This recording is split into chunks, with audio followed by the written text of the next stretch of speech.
was reserved for the fastest, most exotic thoroughbred racing cars. And probably the most famous Gran Turismo Omologato bore this insignia. This is Ferrari's version of the Gran Turismo Omologato. In September 1964, it was the standard by which all the other great performance cars of the world were judged. It was a magnificent automobile, no doubt about it. Nothing in the automotive world dared compare itself to this car. Nothing, that is, but a plain little Pontiac Tempest. Gran Turismo Omologato, or GTO for short.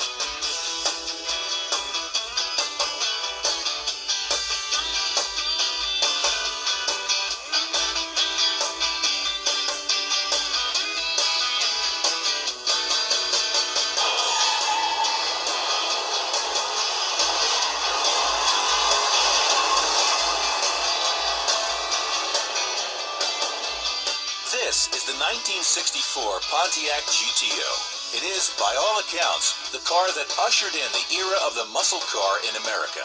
That incredible time when Detroit produced the most outrageous cars to ever hit the street. Today, the GTO is one of the most collectible of all American cars. Restored 64 GTOs sell for 10 times their original sticker price. And thousands of enthusiasts have created an entire industry out of their love and desire to at last own their own little GTO. Today's Chevrolet lets you live Camaro your way. Take a curve, grab a gear, running strong, free of fear as the road rolls on. Down the road, in the sun, running free, just for fun, it's all in your hands. Camaro Z28, IROC-C, Berlinetta, and Sport Coupe. Live it your way from today's Chevrolet. Drive today's Chevy, live today's Chevy. Live it. All right, guys, here we are. We've reached the end of the road of the blue build. That's the 1985 Chevy Z28 Camaro and the 1964 Pontiac GTO Street Machine. This was a very different sort of build because this was all Mrs. Onyx Fierro's choices on these cars.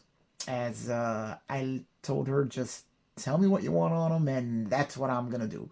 So these are basically cars that were designed by Mrs. Onyx Fierro. And they're interesting, I will say that.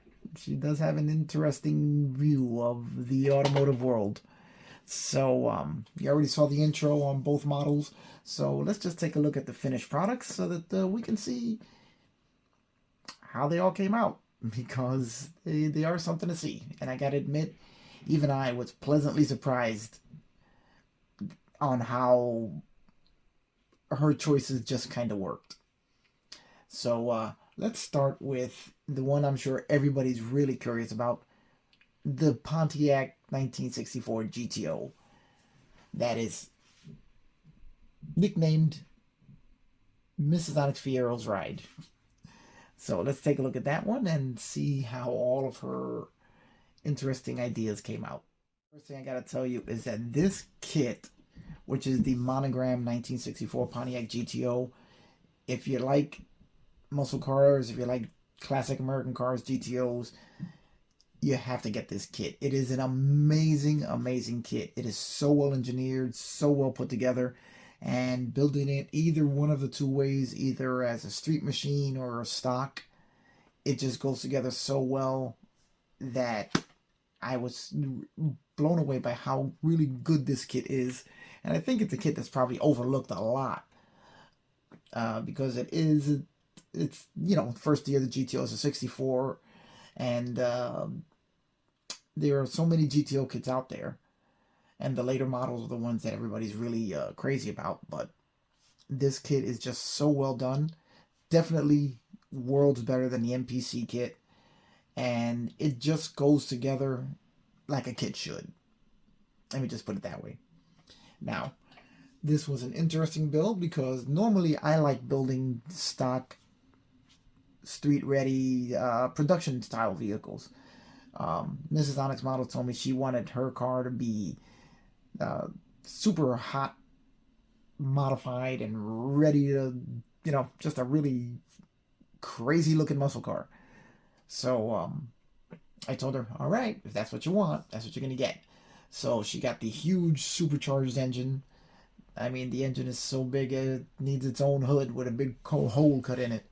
Now, I didn't put the hood on the car because I really like the look of the no hood, bare engine sticking out of the engine compartment. And to me, that just looks really, really cool. Now, all of the detailing is super crisp on this kit. I mean, super sharp. There are no dulled edges. The molding is just beautiful on this. The interior, beautiful. The suspension, I just have nothing bad to say about this kit. So let's take a look at some of what we've done. Now, the first thing I got to talk to you about is the body decals. The decals, they fit beautifully, and I'm sure 20, 30 years ago when this kit was made, the decals were fantastic. They did cause me no end of nightmares on this particular kit. And it's only due to the age, as the driver's side decals just cracked on me. They lifted off the body even after I had it clear coated. They just lifted up off the body and took the clear coat with it. And that was on the night, a couple of nights before I had to take it to the IPMS show. So I did the best patch job I could do in basically overnight, and hand painted some of the decals back in, clear coated it, sanded everything down, smoothed it all out, and just hoped for the best. And lo and behold, it actually won an award at the show.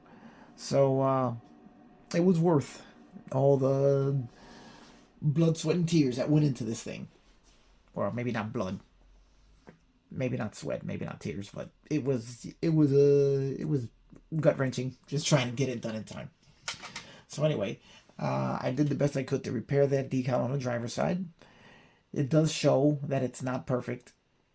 I am currently looking to get another one of these kits because I do want to build a stock version, because the kit is so good that it really is crying out just for have a nice stock build of the kit out with the tri-powered Pontiac motor in it. So anyway, that's enough of my griping about this kit, or not griping, but telling you how great it is. Let's take a really good look at it. Now, as you can see, she has her raked suspension, so that rear, I mean, and it really does work well the way they want you to raise the rear suspension up. The car's got the perfect stance. Everything just sits right, and it just looks good. The exhaust, as you can see, it's poking out toward the bottom there, as it's got an extender to push the exhaust down, just to give it more of that menacing street machine look. Now, if you look really carefully, you can see her fancy pink interior. That's right. When she told me she wanted pink and purple interior to match the decals, I really didn't think that was going to work, but let's take a close-up look. We can look inside there, and we can see that it really does work. Now, she's got a pink headliner, which is really sparkly. She's got purple carpeting, and you can see the sparkles in the carpet. And if you can see in there, you can kind of see them on the floor also. You can see the sparkles in the carpet there. It's even got pink seat belts. As you can see through the back window, the pink seat belts there. Everything about this car is totally her. If you watch the series, you saw the entire interior going together, which was interesting and really different from what I'm used to doing. Now let's take a look at the dash. We have the entire dash is done up. For that, I used a Gundam marker, which I hand painted the instrument cluster with a Gundam marker, and it also has the Bondic to apply lenses to the gauges. The steering wheel is painted in the wood effect that I like to do on the interiors, And it really does look like wood. I'm really happy with the way the steering wheel came out. We have the chrome trim is done with Hasegawa mirror finish, along with the fender chrome trim, the rocker panel chrome, which the one on the driver's side, due to the issues I had, suffered a little bit, but most of it came through. Let's take a look at the engine compartment, which is my favorite part of this build, because this big supercharged V8 just looks fantastic in there. Even though I did have an issue, the alternator didn't want to line up straight. I'm going to have to see if there's any way I can fix that, because it's not sitting perfectly straight on the belt assembly. But the molding and the detailing in the engine compartment is fantastic. That battery just looks great. It's got the battery terminals and the battery hold-down molded into it, and it looks almost like they're all separate parts. It's just a really crisp molding. All the harnesses and components on the fender there, on the wheel well right there, just really look good. The only thing I really added to this was the spark plug wires and their heater hoses, and that's all she really needed to be added. I mean, it just looks great. I was thinking of adding a few more things, but it just looks great the way it is, so I think I'm just going to leave that alone. As you can see, the front grille, bumper, and rear bumper, and the wheels were all chromed by me using the Alclad polished aluminum is what I used on this one, which is a color that I really like. Here we can see the passenger side, which is her best side, is the passenger side. Because everything just came out the way I wanted it there. They had less issues on the passenger side decal than I did on the driver's side. But it just came out beautiful on the passenger side. The rear of the car. Oh, I forgot the insert here for the taillights is also done with Alclad. The taillights themselves, I had an issue where, not an issue, I lost the taillights. Uh-oh. Which was something you don't want to find out, you know, the night before you want to take it to a show. So what I did was I used the Tamiya clear red, and I just filled the taillight cavities with the clear red, and when it dried, it looks like there are red lenses in there. So that actually worked out beautifully with the all-clad chrome behind it. Gives it a nice bit of reflection coming through the red, and just really looks like they have the taillight lenses in there. Because once that clear red hardened, it formed basically a taillight lens. So I managed to pull a rabbit out of the hat with that one, which I didn't think was going to work. Now let's take a look at the chassis, which this is one of my favorite chassis of a lot of the cars that I've done. I really like adding as much detail under here as possible. And painting the exhaust, doing the heat staining, the weathering under here is just something, I just find that to be a lot of fun. You can see the rear shocks are in red.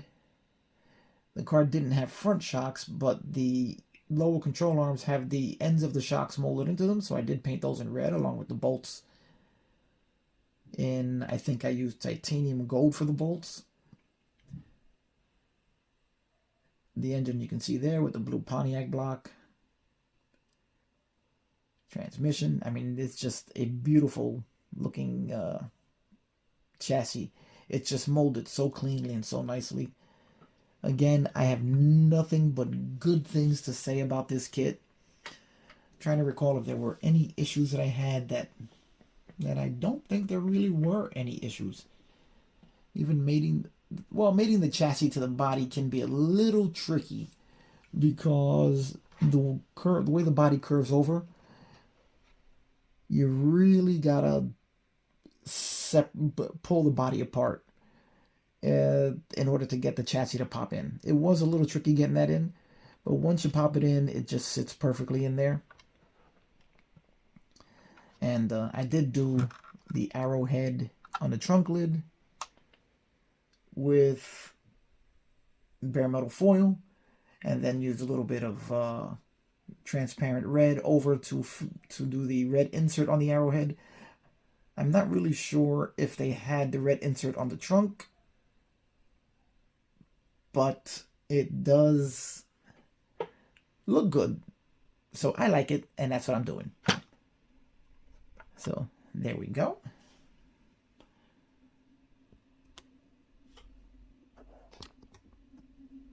And so there she is, guys. Finally finished after the long road that we've traveled with this one. And all the issues I had. None the fault of the kit. I did have an issue with painting the body also, which if you go back and watch the series, you'll see what I had to get through to get the paint on the body. The paint is from MCW. And again, it was my fault, not the paint's fault, that I had the issues that I had with it. But once I got that straightened out, and then I cleared it with Tamiya TS13 Gloss Clear, the color's beautiful. I mean, beautiful. It's a beautiful metallic blue. I love this color, and I do plan on using it again.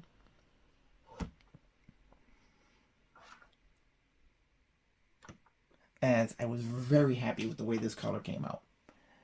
So, and so is she. Because the one thing she told me that she would not compromise on is both cars had to be blue, as that's her favorite color. So let me give you a rating on this kit, as I haven't done ratings in a while, and I got to get back to doing that. I give this kit, this is going to get one of my highest ratings because I really, really enjoyed this kit, and I recommend everybody go out there and get one. I've got to give this kit probably a 9.5 out of 10. That's how highly I regarded this kit. And how well this kit goes together, and what a joy it was to build. A 9.5. Very few, I don't think I've ever rated another kit that high. Don't know for sure, but I gotta tell you, it's right up there and it deserves it. The only reason it didn't get a 10 is because the chassis is a little tricky to get into the body, but once you figure it out, it goes right in. But it will fight you a little bit just to get it in there. And I think that was the only thing that I found on the kit that didn't work out exactly the way I thought it would. Other than that, everything worked perfectly on it. If there is something else, it's in my build series. So why don't you go back, go watch it. Go watch it right now. Go watch it. Well, actually, watch it after you watch this video. Just go back and watch the whole thing. All right. So 9.5 for the Pontiac. Let's take a look at the Camaro and see what we have there and what rating we give that one. Okay, guys, here we are with the 1985 Camaro Z28. And this thing has everything you remember about the 80s. It really is a nice kit. Now, is it the most detailed kit in the world? No. Is it the most parts-heavy kit in the world? No. As a matter of fact, I don't even think it has 50 parts. And the reason for that is that this kit was originally a snap-together kit. It was sold as a snap-together up until they came out with this version of it, I think. And most of it will still just snap together. You're going to find that there are very tight tolerances with some of the pins on some of the parts. Like the headlights and the taillights. And you're going to have to open up the holes just a little bit to get the pins to pass through. But overall, the kit goes together incredibly well. And does just, for the most part, snap together. You have to apply glue in a couple of small areas, but nothing major. And it builds up really nicely, as you can see here. Now, this one is painted in Tamiya metallic blue. Again, another color which I love. And there are a couple of modifications. The first, which you guys can see pretty easily, are the wheels. These are Aoshima wheels, which I recently just learned a little something about. I didn't even know they made aftermarket wheels like this for the cars. And Miss Onyx Vieiro saw them and said, yeah, this is going on my Camaro. Now, this Camaro is a car that she saw way back in the 80s. And she fell in love with the car. And so she wanted me to build her dream car. And so I figured, okay, we're going to do that. And it was supposed to be all stock until I showed her that I had these wheels. And she's like, yeah, well, those are going on the car. Another modification I made was, if you can see behind the wheels, there are red calipers and rotors in there. Now, the rotors are from Model Car Garage, which are great photo etch rotors, a 3-piece set. You can learn all about them in the video series on this car, which goes together beautifully. And then I handmade the calipers. I carved them out of styrene and made all the calipers. Let's give you a good close-up look of them behind the wheel to go around the rotors, because I didn't think that the rotors would look good back there without something just to set them off. And then, of course, the calipers had to be bright red so that they'd stand out back there. So I was very happy with the way that came out. Now, everything else in this kit is built primarily stock. You know, the interior I did add carpeting, seatbelts, all of the 18,000 Camaro labels that apparently cover every inch of this car, because in the 80s you needed to be reminded of what car you were in. And I added floor mats to it. And if we can see in here, I think you can see the floor mats, which I primarily just used some of the unused Camaro stickers, Camaro decals, made the floor mats and put them right in there. It's got front and rear floor mats. Don't know if you can see the rear here. Yeah, there you go. You can see the rear floor mats right there in front of the rear seats. It's got carpeting, full carpeting for the load compartment, passenger compartment. It's got the seat belts. It's got, if you can see in there, it's got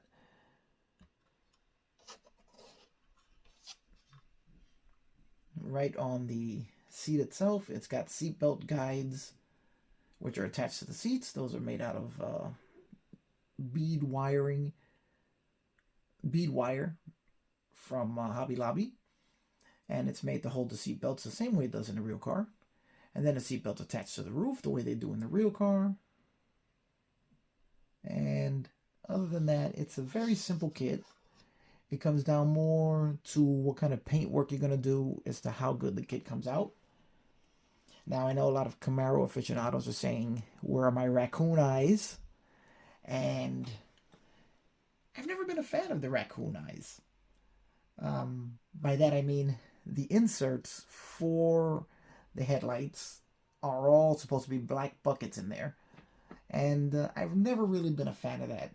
As much as I like the Z28, I never liked the fact that they blacked that out. So I left that all body color, which I think looks a little bit better. I mean, maybe it's just me. You guys may agree or disagree. Let me know how you feel about it. But I like it body color as opposed to having the blacked out raccoon eyes, as I call them. So let's take a look at the chassis right here. Again, more of the chassis work, which I really love to do. I have a lot of fun with this, and adding all the details, just oh, see, I forgot to paint the control arm dots there. So we're going to those little control arms, those blue little dots on the control. I have to put those in black. Those are supposed to be where the struts are. Where the shocks protrude through the control arms, but the GTO kit was a little better detailed there than this kit is. Now, I said it's very simplified. The front suspension is basically one part. The rear suspension is basically one part. The lower half of the engine is attached to the chassis, and then you're just going to build the top half of the engine and attach it to the lower. So let's take a look. Speaking of the engine, let's take a look at the engine compartment. Now, the hood doesn't open completely all the way, so we'll just have to remove it. the engine compartment for a snap-together kit is actually really nicely detailed. I mean, could it be better? Yeah. But considering this was a snap-together kit, I think they did a pretty nice job with it. The only thing I really added there were the heater hoses with a piece of photo etch bracketing holding them to the firewall, which you can see right in there. I think you can see that there. Other than that, it's all just paint work. And really does look good. You can see I painted the coolant tank and the washer tank and added the green and blue for the respective fluids.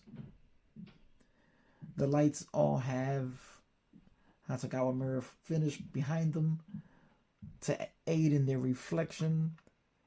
Here we have the taillights, which I really do like the way they molded the taillights.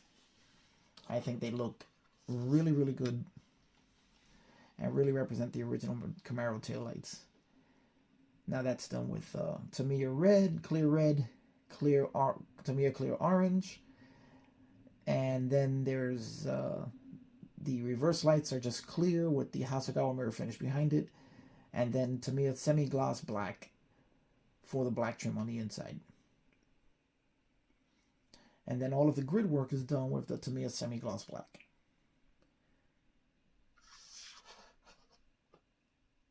Now, strangely enough, this kit had no chrome parts. They've removed all the chrome from this kit because as I looked up the history of the kit, the older versions of the kit did have chrome in it.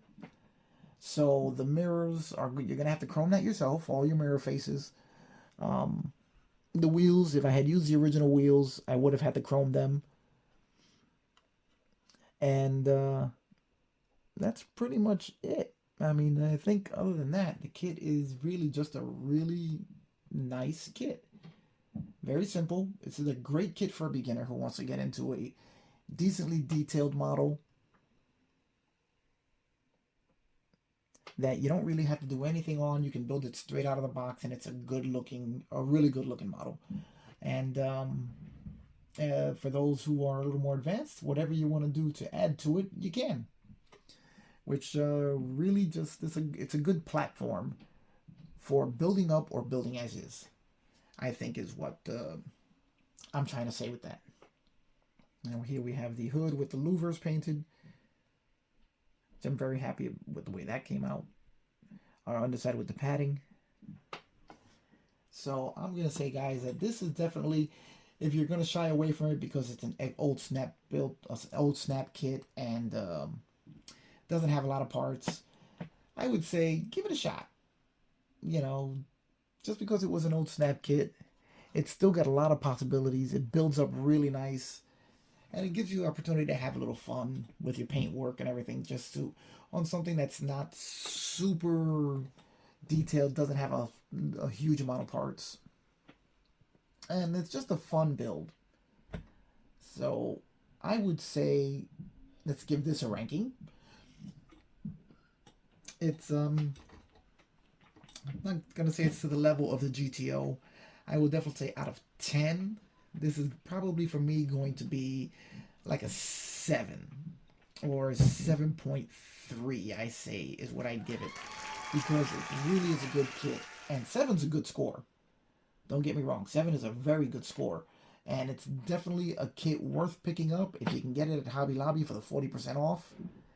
It's a 100% must buy, because it is very simple and it doesn't have as many parts as you might want, but at the lower price it's worth every penny, and I really recommend that you guys run out and pick it up, and then you can do whatever you want with it.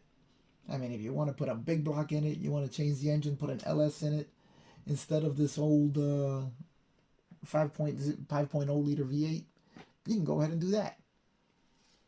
Speaking of the 5.0 liter V8, let's take a look at that. That engine really doesn't look bad in the car. I mean, the detail on it is actually pretty nice.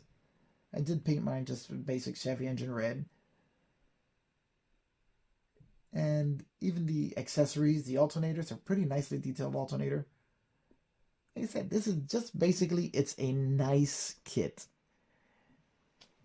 And it's worth buying and building. And that's my story, and I'm sticking with it. So there you go, guys. We're now at the end of the road to the blue build. And it was a very interesting build. One of the most interesting that I've had in a very long time concerning cars. And it's interesting. We may give Mrs. Onyx Model a chance to get creative on a future build again, because she really made some great choices on this one. So guys, that's it. We're going to call this one a wrap, and we're getting ready for our next build.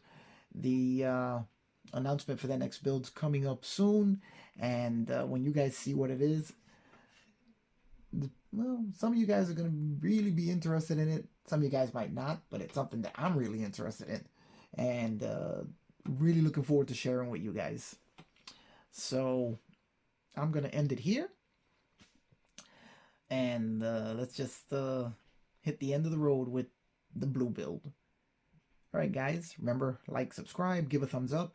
Let me know what you thought of these two builds and what you thought of Mrs. Onyx Model's creativity. And I'll see you on the next one.